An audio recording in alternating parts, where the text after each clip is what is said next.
Well, good evening and welcome. In recognition of our veterans on this day, November 11, we would like to welcome to the program Mr. Philip Strambler, who is a Vietnam era Marine Corps officer and a former director with Morale, Welfare, and Recreational at Walter Reed Army Medical Center. So, with no further ado, let's give a heartfelt welcome to Phil Strambler. Hello, Phil Strambler, and how are you today? Hi, Pam. It's great to see you on this wonderful Veterans Day. How about that? Thank you for your service and all that you've done to protect us. Phil, as we begin, I want to start off by just asking you to tell us who is Phil Strambler? Well, I don't spend a lot of time talking about myself, but I will tell you that I am, you said it right, I am Vietnam era disabled veteran. And while I was a director at Walter Reed Army Medical Center, one of the things we noticed was that there was a disconnect when soldiers and Marines and airmen and other military folks came back and tried to reunite with their families. And when we saw that, that's when we found a need, and we decided to try to fulfill that need to help them reconnect. Okay. And you said there was a disconnect. Could you be a little bit more specific for Sure, those that don't quite understand what you're saying? sure. Hmm. Soldiers, and I'll just use soldiers. I won't use Okay. all the vernacular for all of the servicemen and women. But when the soldiers deployed, and Hmm. especially if they go to war, Hmm. they don't come back the same. Never. Okay. They they have been living in a world where their comrades are their family. Hmm. But at the same token, the family that is back home, Hmm. be it the spouse or whomever is taking care of the children, Hmm. they're struggling at home, trying to keep the family together. Hmm. So we, being in morale, welfare, recreation, we had a lot to do with not only the soldiers but also the entire family to help them. Um, so when the soldier would come home and try to reunite with the family, that's when the disconnect came. That's Hmm. when the divorce rate at that time was Hmm. 26%. The suicide rate that we knew of was Hmm. 24%. Okay. And we just had to find some way to help these families reconnect because they didn't know one another. So that's why we decided to create a program, our most popular program called Vacations Hmm. for Vets. We felt, being in the psychological field that Hmm. I knew, you can't heal. It's very difficult to heal in the environment that you got sick in. Hmm. It's best to get them away, get them out of that so they're stress free.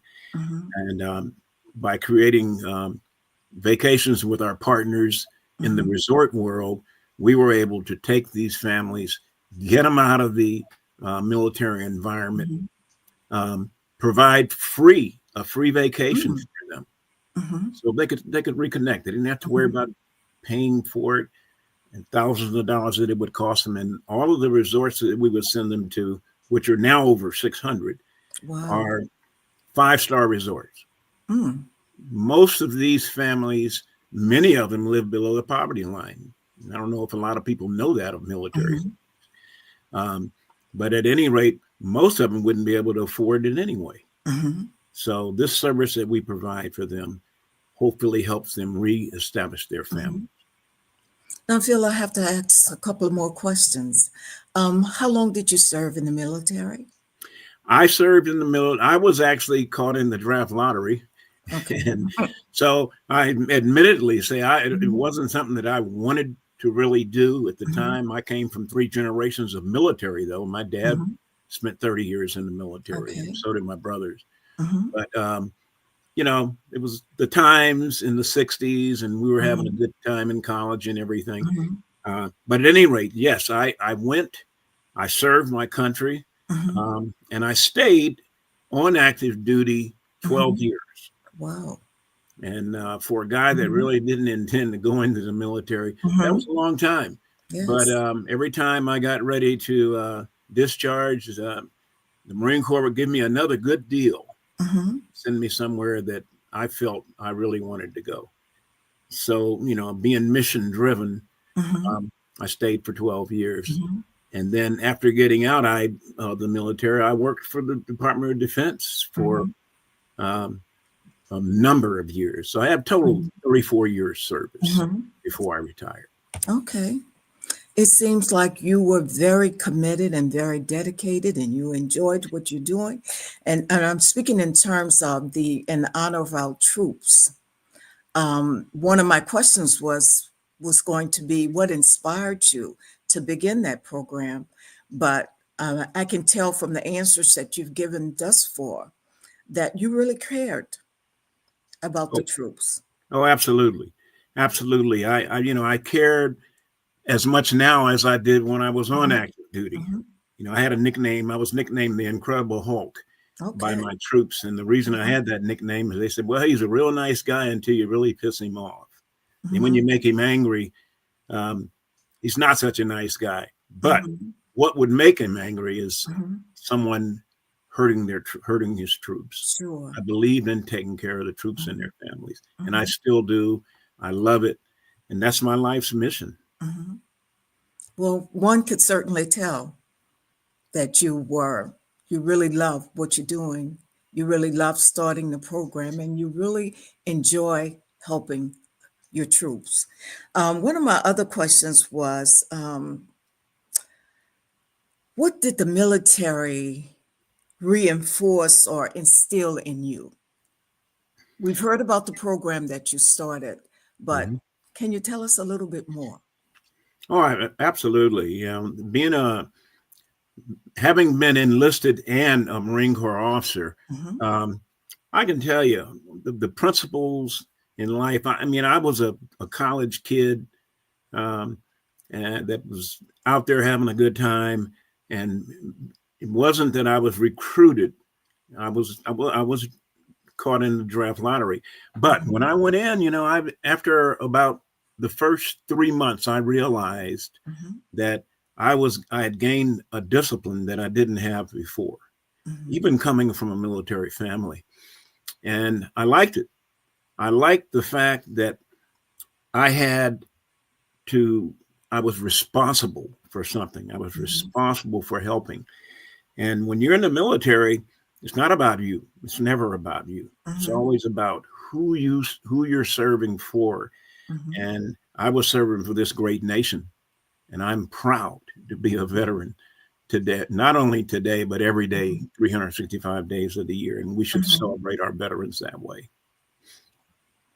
So, Phil, tell me, when you hear the word Veterans Day, what does that truly mean to you?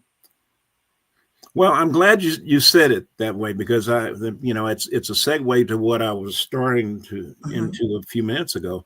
mhm, Uh, it's not just a day for me; mhm. it's a lifestyle.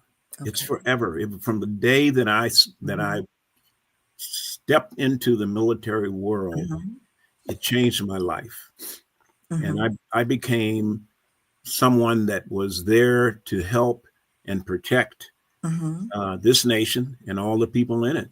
So it's mhm, not just a day to me; it's a mhm. lifestyle. It's every day is Veterans Day, as far as I'm concerned. Okay. I'm wondering whether you can recall a time when you were deployed and missed being home for the holidays or for some special occasion. How did you make the best of your situation? Well, that was a tough one, and I'm a country boy. I say I'm a dirt poor country boy from Mhm, Texas that done good. I was very fortunate because I was mission driven, and mhm, I did come from a family, very Christian family mhm, um, from the South, mhm, and we love life. mhm, But the reason we love life so much is because we served other people that loved life.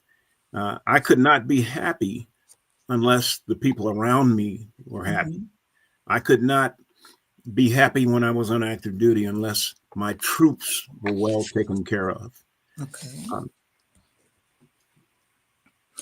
And let's get back to In Honor of Our Troops Foundation. Can you tell me like about how long it's been in existence? I certainly can, because we're entering our 25th year now. Wow. We are a 501c3 Mm-hmm.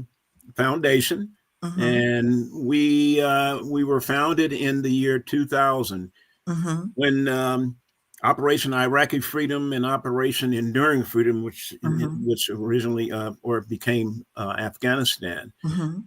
When the troops started arriving, wounded started arriving at Walter Reed Army Medical Center, and Walter Reed was where the most seriously wounded troops were Mm-hmm. brought.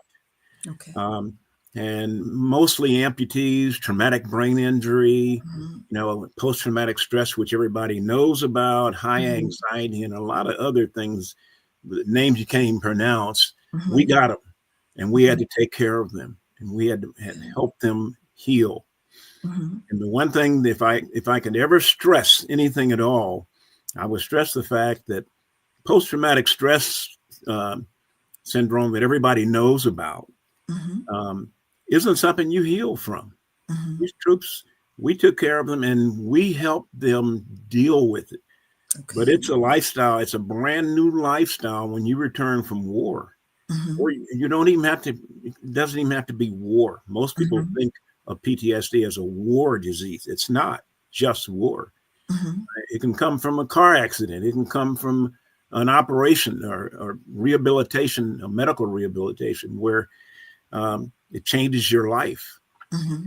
You have to alter your lifestyle to deal with that. So Okay. those brave men and women that were on the ground and they're still on the ground right now Mm-hmm. and in the air and on the sea, um, I have every bit of respect for them. And that's why what drives me to work so hard to try to Mm-hmm. help them Mm-hmm. reconnect with their families, because Okay. these family can be broken up very quickly Mm-hmm.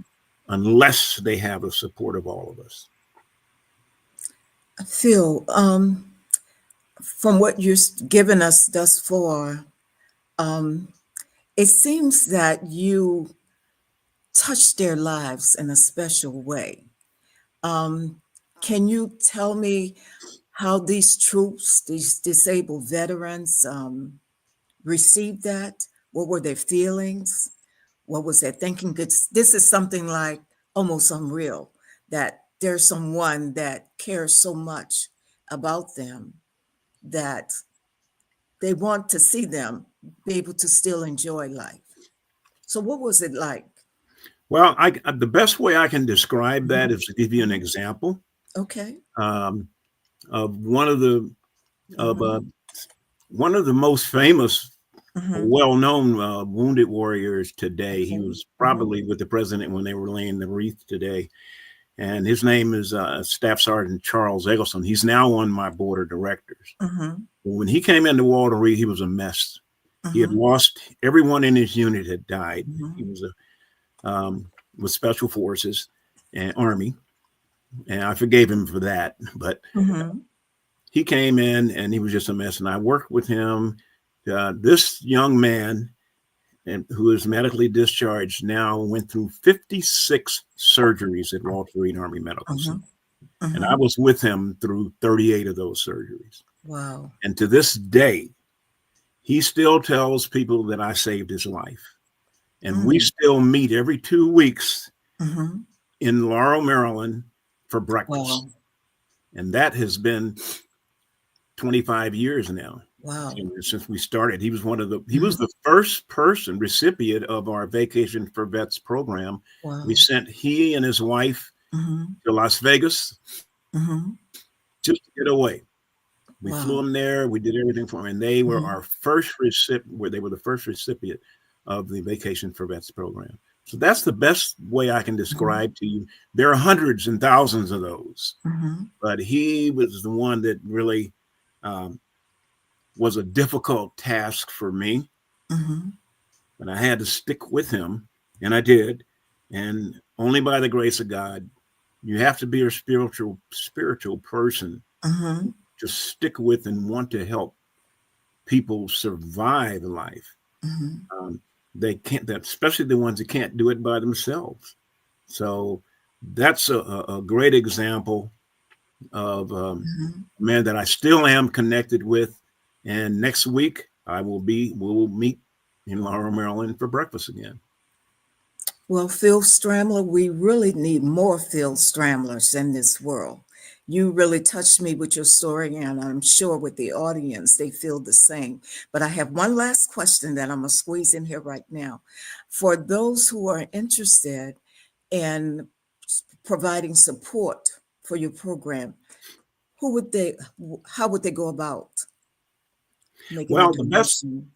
Oh, I'm sorry. Well, the best way to do that is to go to the website there, Mhm. Mhm. www.ihoot.org. And, having been a former Department of Defense guy, I Mhm. can tell you, we live by acronyms. Okay. Well, IHOOT is easy. It's an Mhm. exact acronym for In Honor of Our Troops. Troops. You can go to that website and you can Mhm. find anything you want. And oh, by the way, every veteran is qualified to apply for this program. Every Oh, veteran. We don't care if you served in World War I and you're lucky enough to be alive, you mhm. qualify for this program. Wow. Rank, status, how much you make, if you're disabled or not, if you went to war or not, none of that matters. The only thing that matters is you're a veteran with honorable service. We Well, will help you. well, Phil, thank you for sharing with us in honor of our troops. You have certainly been a bright light, I'm sure, to many of the troops' lives, and for the audience to just to hear about what you're doing and what you continue to do. We thank you for your service. We thank you for what you're still doing, and we pray that you will continue to be that light for those troops. Thank you. Thank you, Pam, and you're a blessing because we don't usually get an opportunity to let people know. They find out other ways, Mhm. usually from other veterans. So Okay. thank you very much for what you're doing to help us get the word out on this. Thank you, Phil.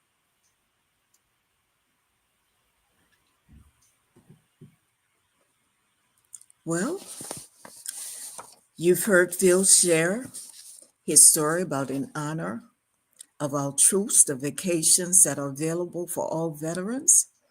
And if you're a non-vet and wish to support them, you'll see at the bottom of the screen where you need to go, www.ihoop.org. So let's welcome our next guest. Our next guest is Mary Lou Mayhew. Welcome, Mary. Thank you very much, Pam. It's an honor to be here and talk with you this evening. Thank you for your service. Mary Lou, tell us about who is Mary Lou Mayhew? Well, just to correct my name, it's a little different. It's Mary Okay, Lowe. It's a okay. family Mary name, Lowe, so I'm sorry. that's okay, no problem. I get that a lot. So Mhm, it is a family name. I was named after mhm, my great grandmother who mhm, died right before I was born. So mhm. otherwise, I might be a Catherine Florence. So Okay. I'm a retired colonel. I served 36 years plus in the military and I'm in the Army. And I started off Mhm, enlisted mhm, and served in the Army Reserves, the National Guard, and also served on active duty. So I mhm, think the most interesting thing for me in my military career is that when I first started, there were not a lot of women in the service. I mhm, came in under the Civilian Acquired Skills Program, and there were very mhm, few women in the military. And the year I retired in 2016 was mhm, the year they opened up all the MOSs and all the jobs to women. mhm. And it took a while to get there, but we got there. And I'm glad to have been a part of that and pushing that football down the field. Okay. Mary Lowe. I got it right this time. Yes, I love it. Can you tell us a bit about the issues that exist around mental health in our country and how your work is helping to shape this discussion? I would be glad to. And I think our prior speaker, Phil, really touched base on some of that. But I'm going to back Mhm. up a little bit because Okay. right before I retired, I lost my only child to addiction. And it was a really rough time for me. Mhm. Um, And shortly after that, some of his friends and colleagues wrote to me about starting a foundation. And Mhm. I took a moment to reflect because when I thought about it, even though my son didn't directly serve, he was always bringing veterans to my house that were Mhm. sharing their stories about challenges around life pressures and things going on. Mhm. And he also shared his own personal journey with me many times about the challenges of using the TRICARE system about getting access to care. I then reflected a little bit further and remembered so many of my personal experiences with my own troops, especially as commander, some of the Vietnam veterans and some of the challenges they had, and how that impacted our mission. And then my time serving as Inspector General and all the stories I heard about the challenges around access to care. And we still do, we've really had a big problem around how do we deal with not just our service members and our veterans and their families, but our broader community about around access to care and changing the narrative around mental health in our country. So we started the foundation. Our tagline is building better pathways from wounds to wellness. And where our sweet spot is really shaping that national level discussion. There's a lot of resources out there, but they're a little bit segmented. They're what I like to refer to as stovepipes of excellence. How do we create a better ecosystem about making sure we increase awareness, reduce stigma, and really accelerate the innovative models of care with using technology, addressing those bigger systemic barriers within the healthcare system and change the system from a provider or payer centric system to one that's more focused on patients. So we hold a symposium every year that is free and open to the public. We bring Mhm. those thought leaders together and we create 4 different topics. One's usually focused on children and families. One is always focused on the clinical and innovation around clinical access to care and clinical innovation. One is focused on looking at the programs that are not clinically focused, but the mindfulness, the yoga, Mhm. the animal therapies, music therapies, how those can build resiliency and what are the barriers to those. And then we have a final topic that's always different every year. Last year it was focused on moral injury. This past year it was focused on creating better intersection of the public and private sector. We then take everything we heard, and we turn it into a white paper. And we actually go up and we meet with members of Congress to share the findings with them from the symposium so that they can use that to shape smarter legislation. Mhm. Mary Lou, you talk about the different programs that you have that's dealing with mental health. And we Mm-hmm. know that for a long period of time, that was something that we just didn't hear a lot about. Mm-hmm. Um, how successful are these programs that you're working with in terms of? Well, I think each program is a little different too. Mhm. We don't necessarily manage a program per se. We're trying to elevate the programs that are out there. But Mhm. to your point, I think a lot more research needs to be done on some of these Mhm. programs. We need to establish better metrics for success. Um, it, it's it's a complicated process getting somebody from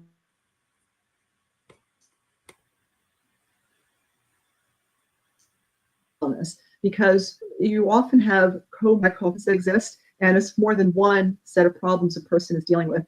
Phil talked when people were coming back for more about the families being disconnected. Well, often there's not just those mental health pressures or those mental health challenges, but there's also financial issues or access to just food and nutrition and things like that. So one of the things we're really trying to shape that discussion on is that we've got to focus holistically on helping people get well and hold on to their resiliency. So, to your point, I think we need to focus a little bit more nationally about developing, um, focusing on more research and looking at how do we make sure we're establishing good metrics for measuring success in programs. And I think some of that's missing. Part of the challenge, Pam, is that research dollars are really not there compared to other illnesses. If we look at the amount of money we spend nationally on illnesses like cancer and the death rate, and we look at the number of people that are dying from mental health issues around suicide, alcohol abuse, and addiction, and the dollars spent on research in those areas is greatly, greatly underfunded. So part of it is, if we really want to understand the success of programs, we have to put the research dollars there to decide what's going to work. Now, what works for one person may not necessarily work for others because, as I said, there's a lot of competing issues around how people got into that position with their mental health status. Much of it is focused on trauma, and Phil alluded to that, our prior speaker. And we've really got to be able to find ways to unpackage that better and deal with each of those issues together. But the solution for one may not be the solution for the other. Did you find it challenging just to bring about awareness of mental health? Yes, I think, you know what, that is such an important point, Pam. I think stigma still exists. And the thing that's interesting is that, the brain is the most important organ in our body, but it's the only one subject to hidden wounds. And if we think about that, our brain impacts everything we do in life. It impacts our social relationships. It impacts our success in our work relationships. It impacts everything in our physical health. But we don't know when the brain is injured. There's not a lot of ways to show that. If we're outside and we fall and we injure our knee, we know because we bleed. We know because we have a broken bone. And, addressing that is very clear. We know what to do if we sprain an ankle. We put rest, we elevate, we put ice on it. But if we look around at mental health, there's not a lot of clarity. A lot of people don't know what to do if somebody's facing a mental health crisis. The new 988 hotline is certainly a very important resource. It's made a difference. And if we look at the call volume that's there, that is one of the best programs that we've rolled out in our country in the last few years. And so I think programs like that, increasing awareness around that, but stigma remains still a huge barrier. And I think the more we can be out there and talk about it, and the more we begin to normalize access to mental health care, I think it will help more people get healthy and be where they need to be to maintain a healthy lifestyle and hold on to their resiliency. Well, that's a lot of good information you just provided. If the audience needed to reach out to you to find more information about the programs that exist or find out more about mental health, where would you suggest that they go? Well, a couple things. They can go to our website, the John P. Mayhew Foundation, or johnpmayhew.org. But we also do community outreach events. We just did our annual symposium in September 18th. We'll be publishing another white paper. They can go onto our website and look up past symposiums and look at the discussion there to learn more and educate themselves. I think they can also individually call the 988 hotline and learn more about resources in their community. The other thing, if you're local, we do have 2 more events we're holding to improve awareness around mental health resources. We have a race Thanksgiving morning at Gravelly Point, which is right by National Airport, and we will have a table full of information around mental health. And you can also start out the Thanksgiving holiday with doing a 5 or a 10K walk or run, whatever you prefer. We have a lot of walkers that show up, but we'll be sharing information about local resources. And we also have another race at Haynes Point on Christmas Eve morning. And we chose those holidays deliberately because, for people that are suffering, the holidays can be a very stressful time. So we really try to promote peer-to-peer intervention programs and promote awareness. We really try to have people focus on what other people are doing and where those local resources are. So we collaborate with a lot of other organizations locally. Mary Lou Mayhew, thank you for that information. And I commend you that you do something special on Thanksgiving and Christmas, because that's generally very difficult holidays. And I can imagine that if someone is suffering through mental health, that would Mhm. probably help them a great deal. Thank you for Yes. your service. And is there any other information you would like to share with No, us? I think I just remind people as we're approaching the holidays, if you know somebody that's struggling, make sure you reach out and just check with them, making sure they're doing okay. Sometimes just listening to somebody and let them talk is such an important thing. Again, you can go to our website and get more information, and also to listen to prior sessions that we've had from our free symposium. But if you think someone is having a crisis, call 988. Okay, and tell them, and reach out to them, and they will help walk you through getting somebody to a resource. Or if you yourself are having a crisis, call 988. Okay, and one last question.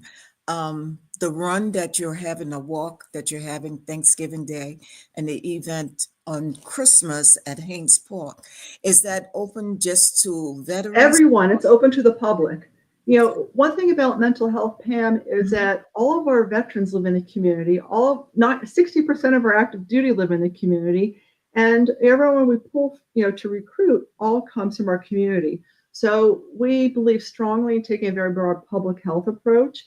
And the more we can think about this as a public health issue and not just a veteran or a military member, service member issue. Mental health affects all of us, and making sure we all have good mental health and mental well-being is important for everyone in our community. Well, folks, you've heard it. Be prepared. You don't have to spend Thanksgiving alone, and you don't Mhm. have to be down, and you don't have to spend it alone on Christmas. Mary Lou has already laid out the plans for the holidays. Mary Lou, we Yes. thank you for your service. We thank you for sharing your programs that you have available, Thank you. and continue to do what you do, because we certainly need it. Thank you. Well, thank you, and hopefully we can see people if they would like to learn more, they can visit us or come to one of the races. And thank you, Well, Pam, for you hosting are us so this welcome. evening. I will look for you. I'll make it a point to come out there, okay? Yay, we would love it. And you can walk. I have a lot of That's right. people are coming and they say, "Oh, I'm not a runner," but you can walk, and it's a great way Okay. to be outside. And Mhm. things like being outside, because we always do these events in national parks. It's really a great way to start, your weekend or your holiday, or open up and find camaraderie around you. Well, thank you for your service again, and thank you for all that you do. Thank you, Pam. Well, I think you all have plans for Christmas and Thanksgiving. That seems like a great way to spend a holiday, to not only just encourage yourself, but to encourage someone else. Our next guest, let's welcome John Ganis, and I hope I pronounced your name correctly. John, welcome. Hey, Pam. Tell us a little bit about yourself. Well, I live in right outside of Richmond, Virginia. Spent 22 years, 21 years in the Army. I retired, went and worked in the corporate world for 20 years and retired, and now work for a nonprofit organization. And one thing that I heard from Phil that resonates with me is service. Service was instilled in me during my time and service in my community is important. And I have found a lot of great opportunities and great experiences serving those in my community with my time. Service, volunteering doesn't necessarily mean giving money. It's time, and people appreciate that. And so I've been blessed to be able to use my talents in my community by volunteering. And John, what inspired you to want to volunteer your time, to want to be of service to the community? What inspired you the most? It happened after the death of my son. Mm. One of my sons died in the Air Force back in 2009. He died by suicide. And after his death, I was looking for ways to kind of give back to the support that I received from my community. And so I started volunteering at Meals on Wheels at work, and then I volunteered at a nonprofit um, for child advocacy, and then volunteered in our community emergency resource team. And so it was his death that inspired me to give back, and I did it in his honor, not publicly, just personally in his honor, just giving back to my community. Okay. And how long did you serve in the 21 military? years and 21 31 years. days. Okay. And I'm sure that was a very difficult time having your son commit suicide. Um, what, besides what you just shared with us, how difficult was it to overcome that? Extremely. Mary mentioned stigma. You know, there's a lot of stigma around suicide as well as other things, and a certain shame came with it, certain embarrassment, all things I overcame. We learned as a family that suicide is not something that you hide in the shadows. It's something you have to bring in the light and talk about because you never know who may be suffering. And hearing our family openly talking about it allowed other people to approach us and realize that, you know, there are other people besides us who have gone through this and struggle with it. And so it was a very easy thing to do once we got past the difficult time. And the difficult time was feeling isolated and not having anybody to talk to that you could relate to because nobody I knew lost a family member, much less a child, from suicide. So having somebody to talk to you about it who understood where you were at in that whole process was difficult. And that's when I got connected to an organization that helped. Okay, and what advice would you give to someone? It's difficult to pinpoint when someone is going through something. Do you feel that it's anything in particular that we should pay attention to? Are there warning signs? So there can be warning signs, but Mhm. there can also not be any warning signs. Okay. If somebody wants to hide that from you, they can Mhm. very easily do that because we don't all show our true self when we walk outside our door. We don't just openly lay it all out there. A lot of things we keep close hold. And if somebody is planning to do that, you know, you may pick up on a change in them, um, but they may say, "Hey, I'm doing okay. I'm just having a bad day." I know people who have got off the phone with somebody and had plans the next day, and they took their life that night. So it's very hard to pick that up sometimes. But knowing that something is off is key. And the thing about it is having the correct approach with them. You know, it's letting them know that you're there for them, you're willing to listen. Like Mary said earlier, listening is important. And once someone knows that you generally are interested in their well being, they're going to be more responsive to you. Okay, and what advice would you give to a family that lost someone to suicide? You know, you went through it, you know how you felt. You felt isolated. There wasn't anybody that you could talk to that could identify with what you were going through. Now that you have experienced that and you come across someone who's just going through that, what kind of advice what could you possibly say to them to help them through that situation? So there's two different scenarios there. One is a family that is informed that their family member has died by suicide. The other is a family member who may witness it or see it happen or find the person. The second scenario comes with trauma, right? You can have trauma from the first one, but finding someone or witnessing it is trauma. And I will tell anybody that when you experience that kind of trauma or you're going through that kind of a loss, traumatic loss, getting connected to professionals who can support you, whether it's a support group or it's a counselor or therapist, is important. Um, there are organizations out there that support suicide losses. My organization is one of them for military suicide loss, but there are other ones out there as well, locally and nationally, that can help families um, get through that.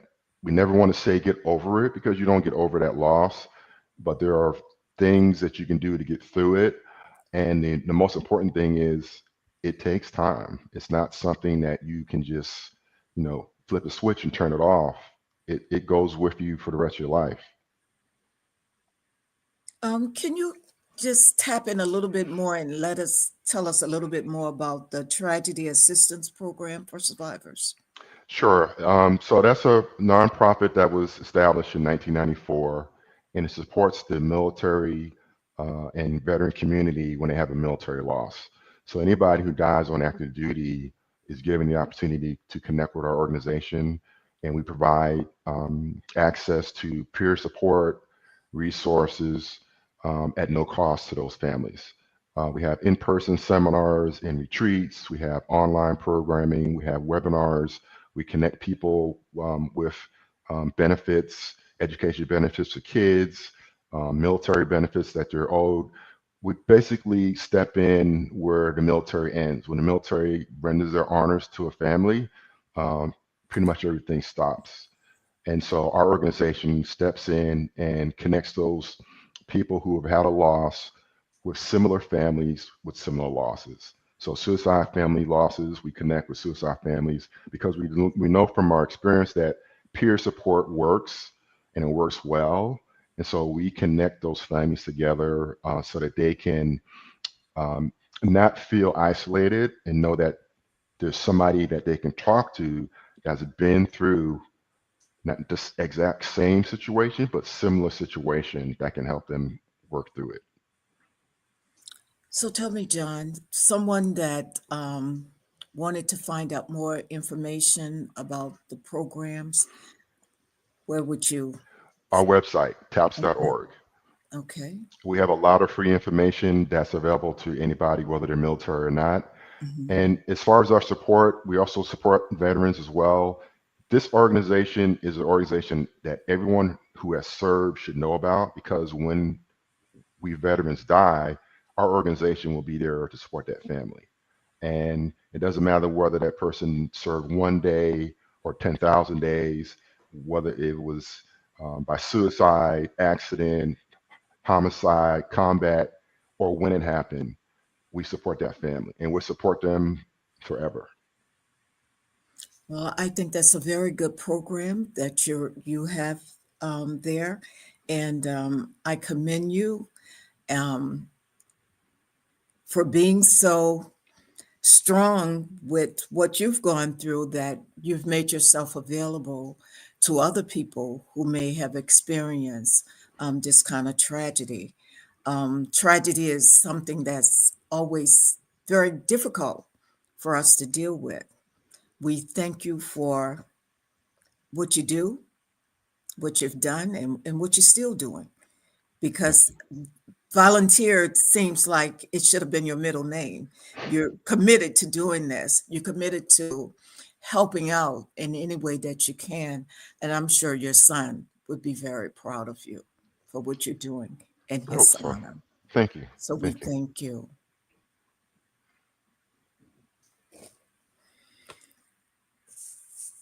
Well, that was very touching. Um, it brought back a lot of memories. We don't think that those kind of things can happen to us or to our families or to our friends. But suicide is something that's very serious. And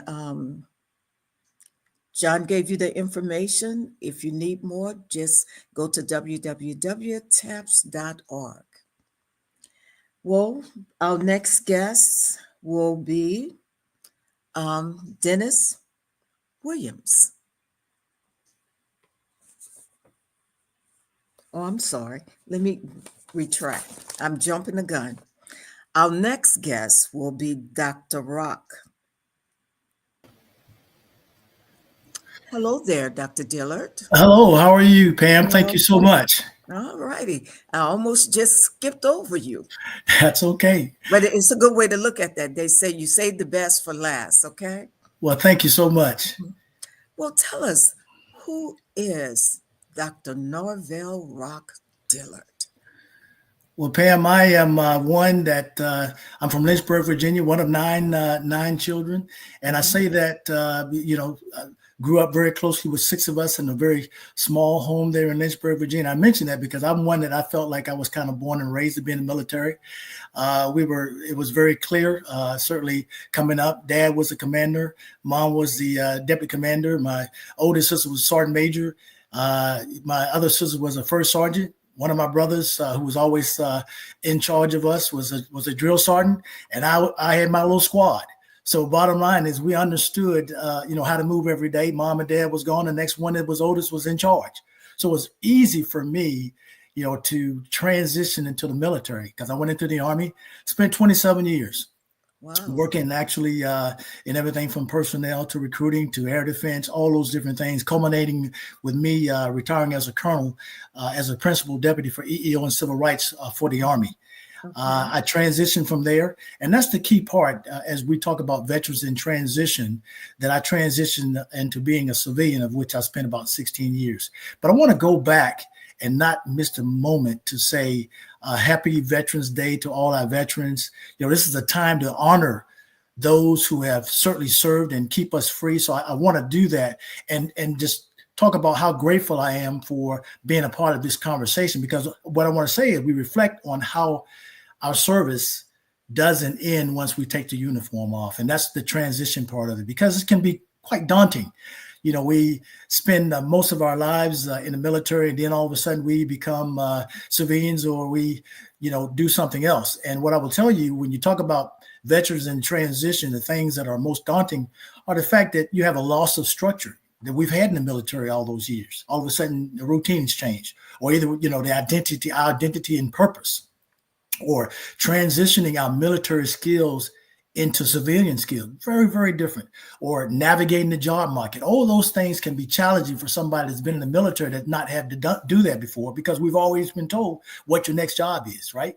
Also, dealing with the mental health challenges that was mentioned before, as well as the loss of camaraderie, community, all those things we have in the military. When you transition, a lot of those things change, not to mention, or forget to mention, the culture change, the difference in the culture.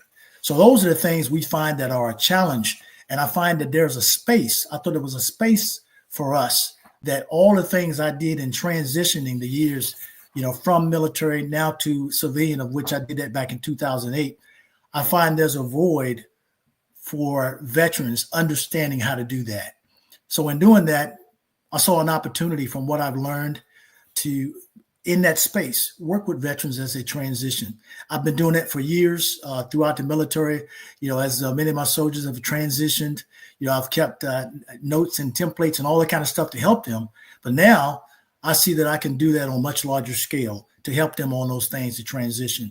And that's what I decided to start my company, ND4 Success Group, of which I work with them on transition, work with building of resumes, interviews, and all those things, and those skills that we didn't necessarily get in the military, that don't necessarily transfer over, that they can be taught. And we can use all those fantastic skills we have as a civilian. And you talk about your program. What do you feel is your greatest accomplishment through this program? Well, my greatest accomplishment has been those who have come back to me and talked to me about how successful they are. I've talked to several, one of which just became a doctor last year. worked, mentored with this individual, and actually finished up the doctorate in about 2 years.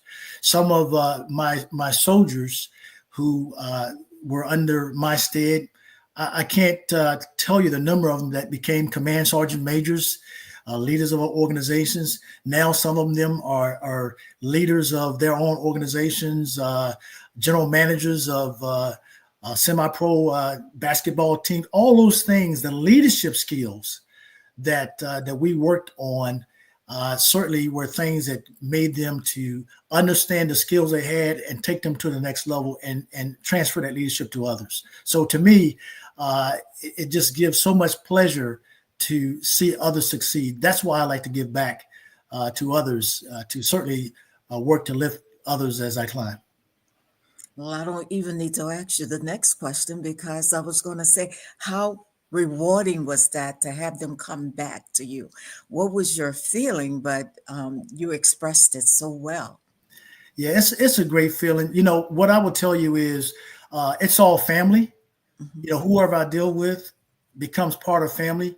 I will do for you as I would do for myself or someone else. And that's what's critically important to me. At the end of the day, if you can take an individual and you can help them bring out the absolute best in them, then to me, that's what you're really making a difference. And, you know, I'd like to quote, you know, one of the military strategists, Sun Tzu.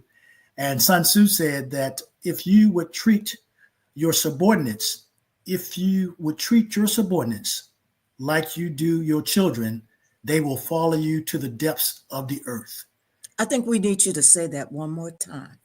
Sun Tzu said, if you would treat your subordinates as you would your children, they would follow you to the depths of the earth. So you don't necessarily treat all your children the same because they're different, but you treat all of them right.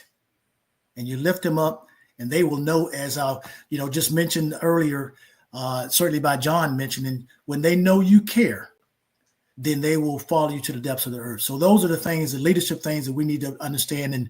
And some of those principles, you know, of inclusiveness, you know, some of those inclusive habits of being fair, being open, cooperative, being empowering, being supportive. And those are the things, if we can do those things, teach others that, then we can certainly climb together. Wow, that's very interesting. Tell me something. Tell me a little bit about How to Become a Game Changer book.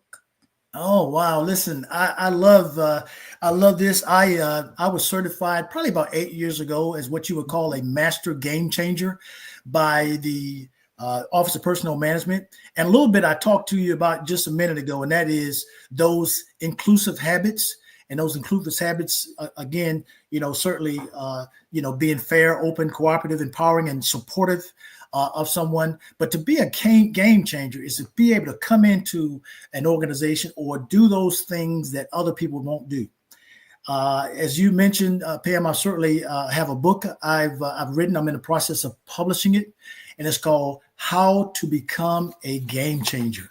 And I can tell you some of what's in that book actually talk about those things you have to do, prices you have to pay if you want to be a game changer. I will tell you, not to brag or boast, I'm just giving you the facts. For the last 2 years, I served as the senior advisor to the Commandant and to the United States Marine Corps. I live in Maryland, up near Baltimore. That's at Quantico. That was 140 miles a day. The bottom line is, if you want to be mobile and move up, you got to be mobile. That's changing the game. I didn't whine and didn't complain. I got in my car, put on some gospel music, and I went to work every day. That's how you change the game. You know, some of those things, that's part that's in the book. Do what you have to do to get to where you need to get. You know, as long as you're doing it morally, ethically, and legally right, do what you have to do to change the game. So that's just one vignette. So many others that's in the book. One chapter talks about life happens. You know, talks about the pandemic. What did we do? How do we survive during a pandemic? We made it through. Not the first time. This happened over 100 years ago with the bird flu. So these things, even in the environment that we're in now, you know, we've been here before. We're going to make it. My foundation is God is in control of where we are. Put him first, and all those other things will come unto you. So when can we expect this book to be published? 'Cause Early it in sounds like it's very 25. interesting. It is very, very interesting. I got it cleared for publication.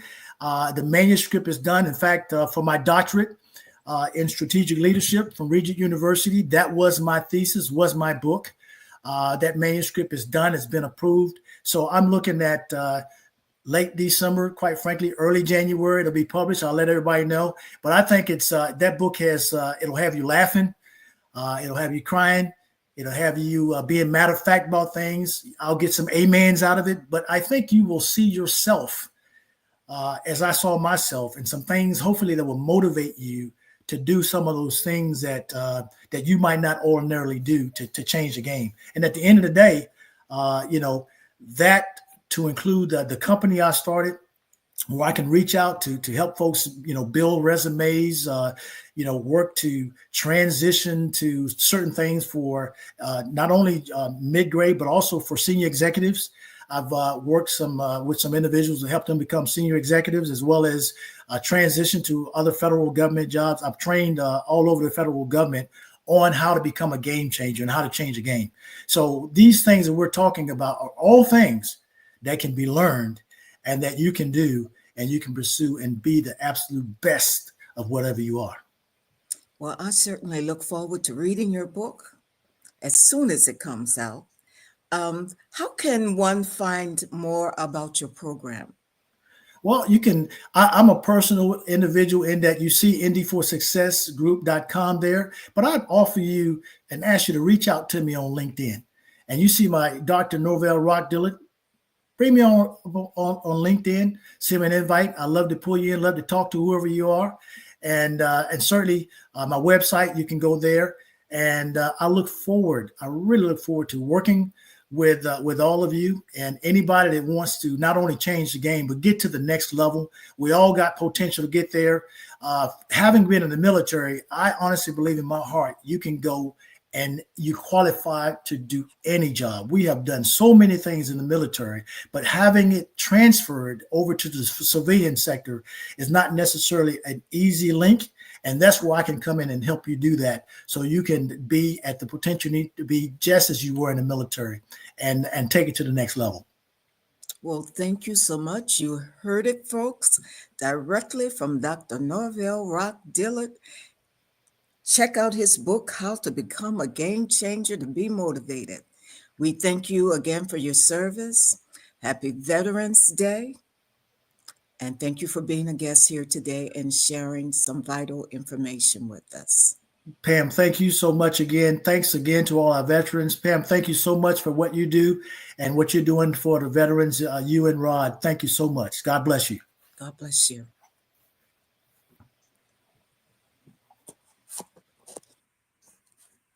Well, that was very interesting and very informative. Let's welcome our next guest. This time, for real, it's going to be Donnie Williams. Welcome.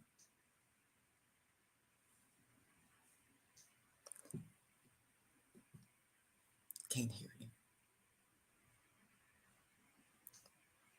Donnie, we can't hear you.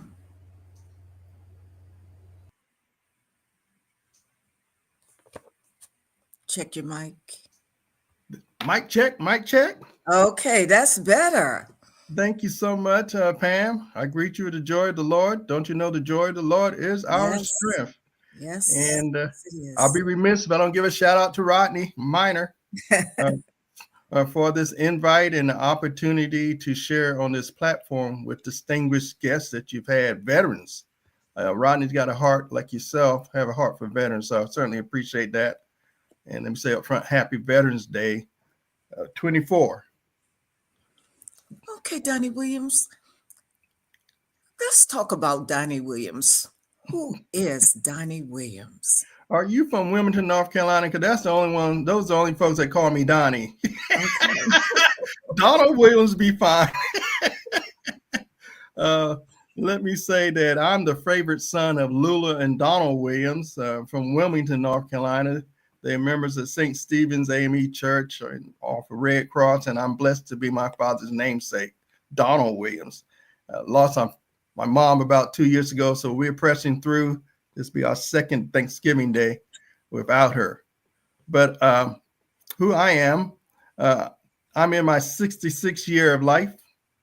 The most precious gift, Pam, I know, is being a husband, a dad to my two adult granddaughters, my two daughters, and a poppy to my two grandchildren. We have Colton, who is 5, and Caden, who is 8. And after completing a 2-year tour in Seoul, Korea, my wife and I, we moved to Gaithersburg, where we lived and worked for 30 years in Montgomery County, the Blue Crab State of Maryland.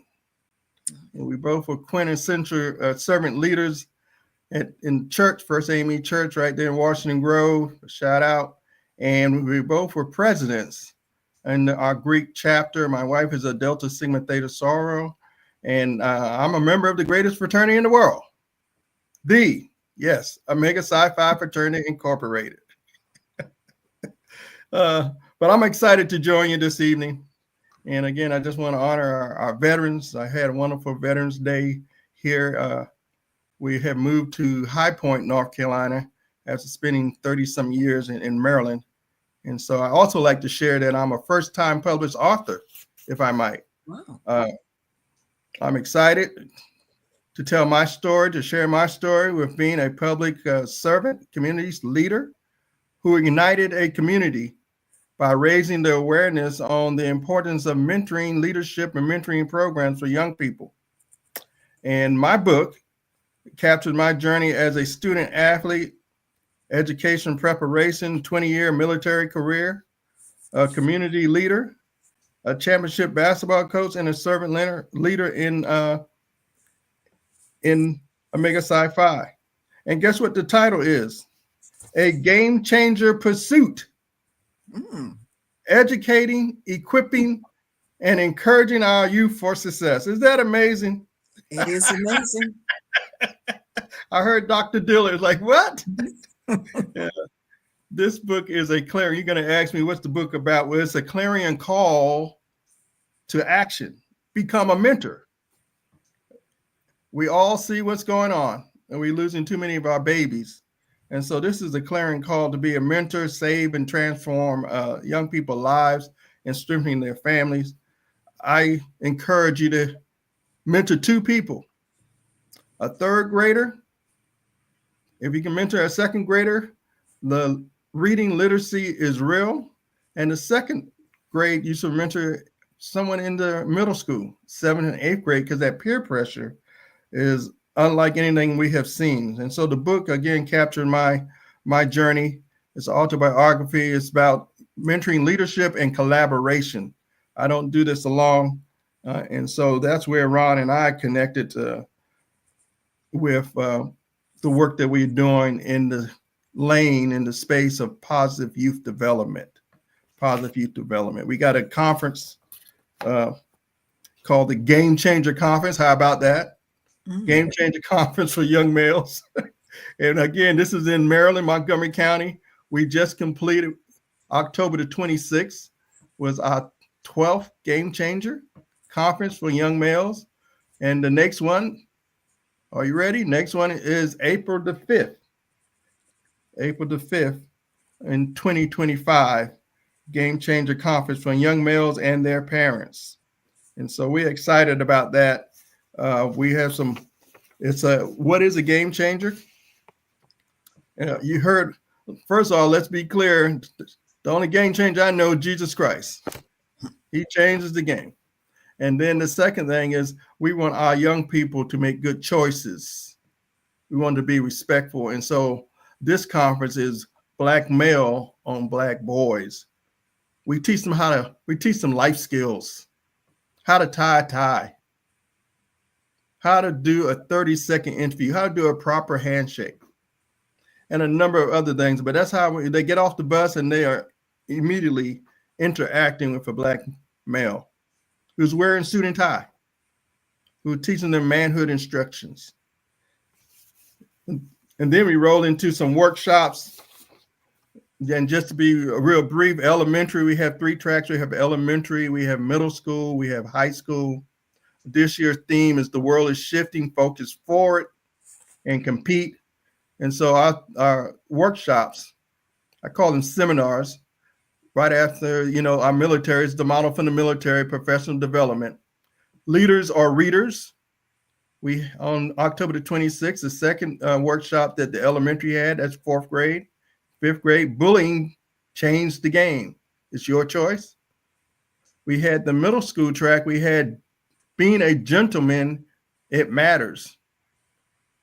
3 branches with the second workshop. Your vote is your voice.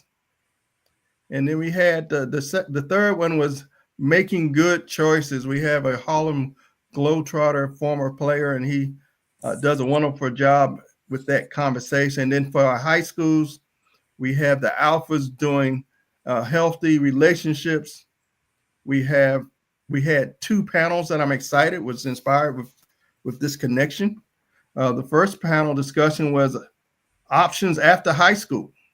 And so we introduced the high school students to trades like electrician, plumbing, fire and rescue, so forth and so on.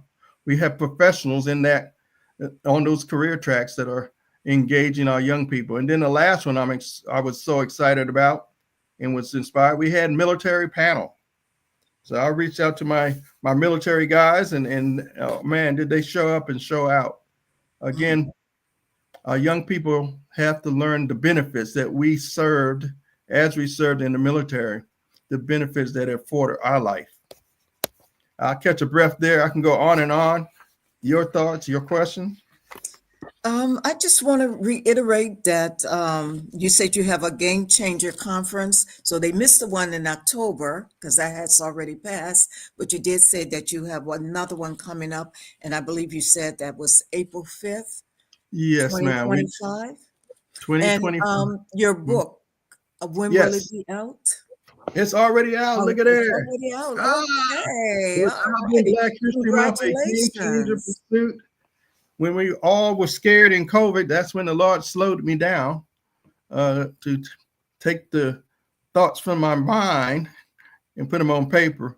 I shared that I was asked to speak on Father's Day, one of the churches, and one of the young guys, he must have been in 5th grade. Did you use AI?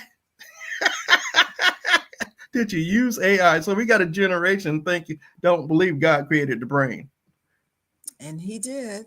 He did. Well, we thank you for the information that you provided to us. And I certainly look forward to checking out your book.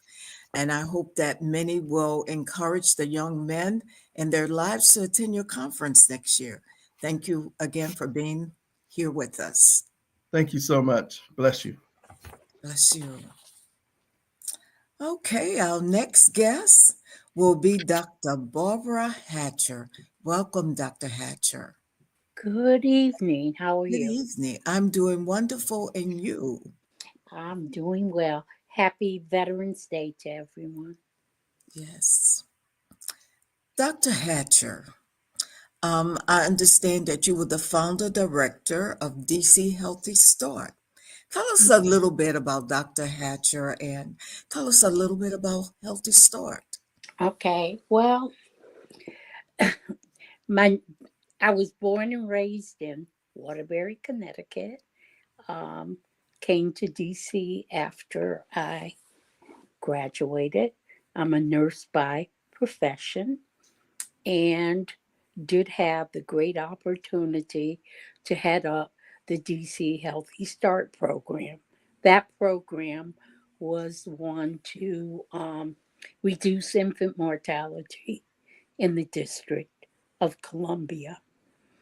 The district was one of 12 original, 12 original sites that, can I get some water? I'm sorry. 12 original sites across the nation to develop model. I have never done this before. To develop models to address the problem of infant mortality.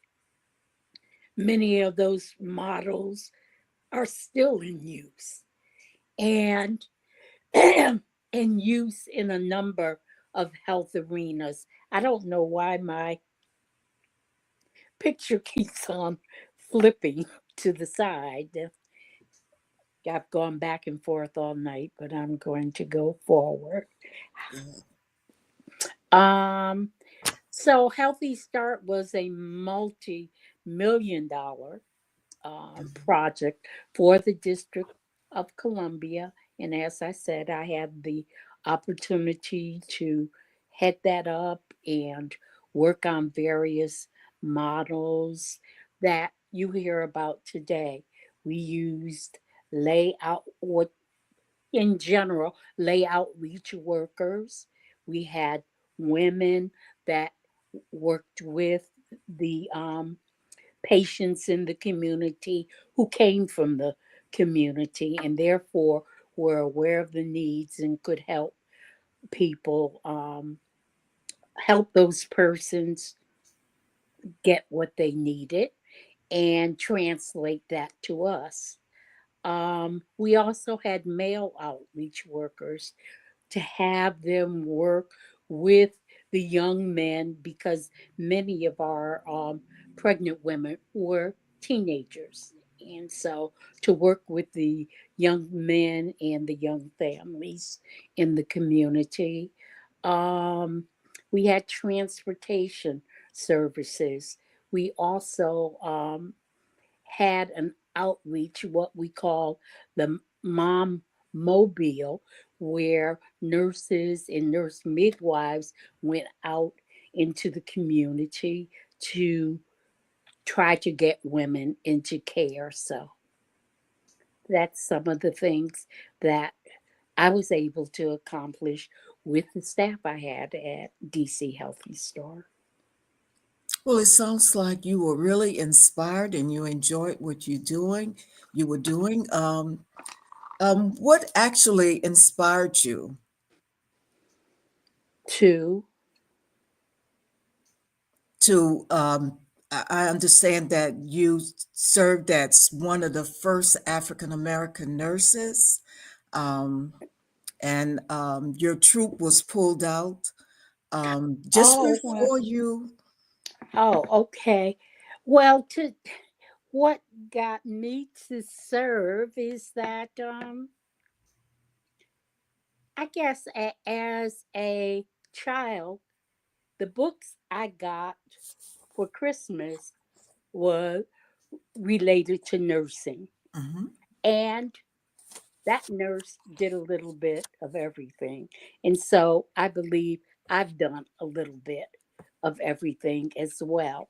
And one of the things that I had considered when I went to school was becoming an army nurse.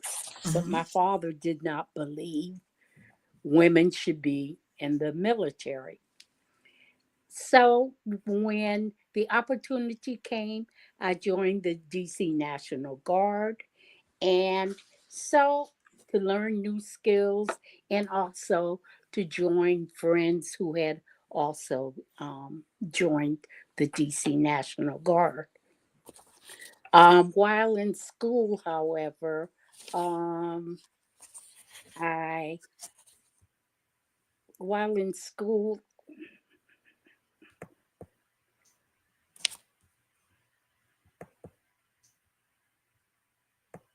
Okay, seems like we've lost Dr. Hatcher.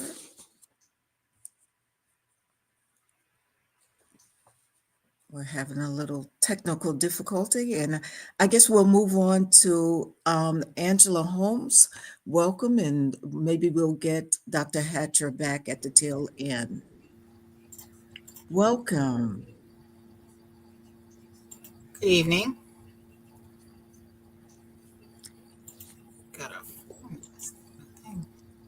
There you are. How are you? Welcome to the show. How are you today? Fine. I was multitasking. Okay, that's always a good thing. Um, Angela Holmes, tell us who Angela Holmes really is. Well, let me see now. I am the product of a Vietnam veteran era Master Sergeant retired. Um, I'm also the great niece of a World War II female major in the military. So military runs rampant in my family, as I am the family tree uh, administrator. I discovered there were a lot of people that were in the military that didn't share that, even if they were in there for a year or 3 years. During World War II, the Korean War, Vietnam, etc. Some made a career, others didn't. But I feel like I was in the military. We have, I can't remember what the gentleman that said it best, where we become a unit, a family. And so those of us that were stationed in Turkey during the 60s, we became the Turkey Trotters. That became the name of the group. And so the parents were in the military, but the children all became cousins and siblings growing together. And I think that's important because when I came back to the States and tried to integrate with people that had never been anywhere, both here in Maryland and in Michigan, having conversations was a little difficult because if you didn't live it, it's hard to explain that experience. So my dad's and my uncle's coercion when I got ready for college was I had a choice at Norfolk State. I could go into the Army, no ma'am Pam, or I could go into the Navy. And I went into the Navy and I did well until he told me to jump off the ship.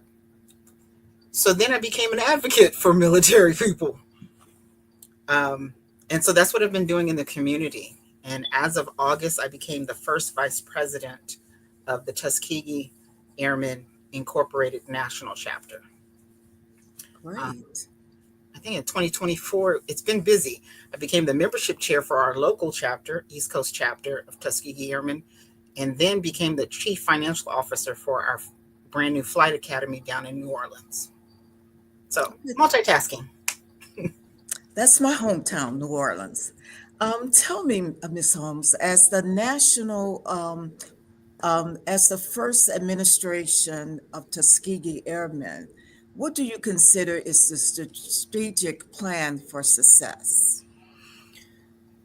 Our goal has always been sharing the legacy of the Tuskegee Airmen.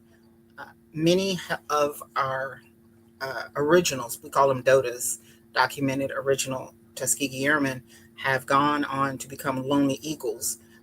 We were blessed with one of our final local DOTAs, Dr. Ware, Ivan Ware, was at the convention this year and just passed away at 101.